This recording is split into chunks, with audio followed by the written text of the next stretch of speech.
একটি ছোট গ্রামে আয়না নামে এক তরুণী বাস করত, যে একটি পাইলট হওয়ার স্বপ্ন দেখত। গ্রামবাসীদের সংশয় এবং তার পরিবারের আর্থিক সংগ্রাম সত্ত্বেও আয়না কখনোই দমে যাননি। সে রাস্তার আলোর নিচে পড়াশোনা করেছে, বই ধার নিয়েছে এবং তার শিক্ষার জন্য সঞ্চয় করার জন্য খণ্ডকালীন চাকরি করেছে। একদিন একজন পরিদর্শক পাইলট আয়নার সংকল্পের কথা শুনে আয়নাকে পরামর্শ দেওয়ার প্রস্তাব দেয়। তার নির্দেশনায় আয়না একটি বৃত্তির জন্য আবেদন করেছে এবং সমস্ত প্রতিকূলতার বিপরীতে এটি জিতেছে।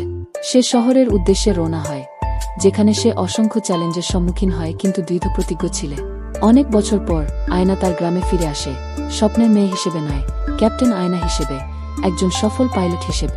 তার যাত্রা অনেককে অনুপ্রাণিত করেছিল, প্রমাণ করে যে কোনো স্বপ্ন খুব বড় নয় এবং কোনো বাধা খুব বড় নয়।